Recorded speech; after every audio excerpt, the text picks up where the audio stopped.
Hello there, Hector Davil here. In this particular video we are going to be covering something that you've already probably been wondering yourself, right? And that's whether we can trade the New York Market Open as we've been seeing, as we've been trading the London Market Open. Okay, basically, can we trade the New York Open breakout strategy?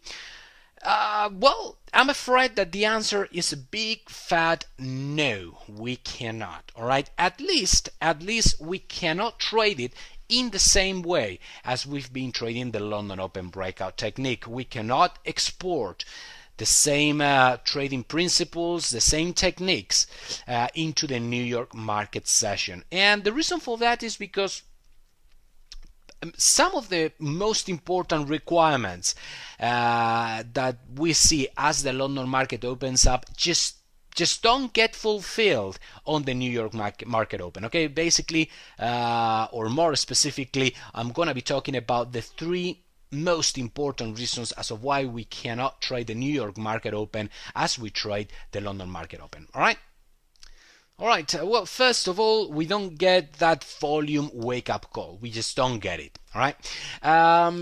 This is the Tokyo the Tokyo opening time, the London opening time, and the New York session opening time. All right.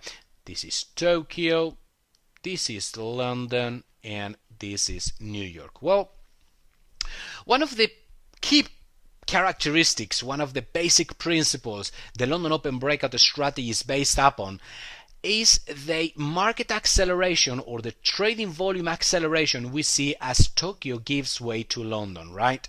Out of the big three markets, Tokyo, London, and New York, as we already know, Tokyo is the quietest one and London is the most active one. So, as one is ready to close for the day and the other one is opening, well, market accelerates quite heavily, all right? Quite heavily so. Thousands of ticket orders are sent from London into the market and therefore price accelerates, all right? We go from a period of quietness into a period of market excitement, so to speak, all right? Well, we don't quite get the same phenomenon around the New York market open. It just doesn't happen. Why is that? Well, because the market is already active, it's already excited, it's already moving, it's already kicking, all right?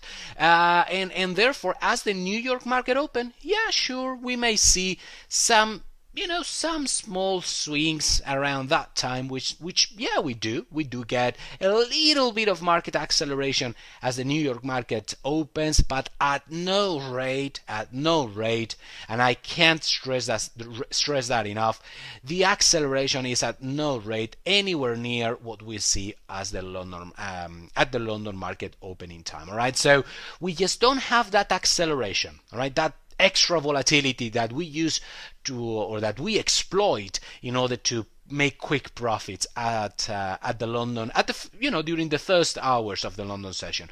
So that's one of the key requirements that we just don't get, okay, that just don't get fulfilled at the New York market open. Second, another requirement we were searching for whenever we were trading the London Open breakout is that we required tight ranges throughout the Tokyo session, right? We required price to be moving sideways, to be moving tightly, horizontally wise throughout the Tokyo session, so we could range, okay, we could define the boundaries of that range and then search for breakouts either to the upside or to the downside. Is that correct? Well, the problem is that price doesn't quite move that tightly throughout throughout London, precisely because it's a very active market and therefore price has been either uptrending or wildly swinging up and down, etc., etc. So by the time the New York market opens, if we are to define, if we are to range the London session, we will see that more often than not, we just don't get those tight ranges, and therefore it's very difficult to search for our, specific areas for those breakouts. Okay, price has been way too active, and we don't see those tight ranges. All right, instead we see very wide ranges.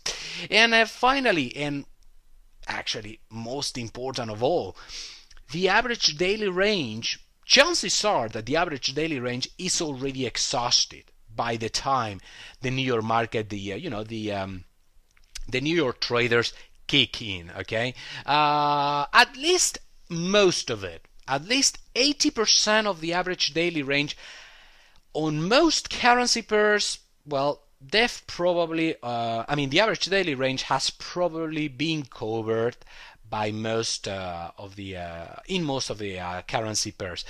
As a consequence, any further entry we may take or we may search is just not going to be as sweet. It's just not going to be as efficient. All right, because we are approaching the point of a statistical exhaustion. All right, remember that the average daily range defines what's statistically feasible. All right, anything beyond that is overstretching your chances, and therefore if you take your entries once the average daily range, or at least 80% of the average daily range, has been already covered, well, you are taking your chances. I am afraid chances are you are going to be entering into a trade that will run out of momentum very quickly, and obviously that's not a good idea. All right, so as you can see, all the basic or all the most important principles we were basing the London Open breakout strategy just don't apply to the London Open breakouts. Okay, so I am afraid that sorry guys, we just cannot just can't trade the New York Market Open in the same way. All right. Yeah, that's about it really. Not much else to say. I know this may sound a little bit disappointing to most of you, especially those of you located in New York, or well, basically in America as a whole. But guys, I'm sorry, you've got to swim in the direction of the flow, and the flow as the New York market opens is just not as strong as the flow when the London market opens. Okay, so sorry for that, but you've got to know the truth. All right, that's all for this video. Bye bye.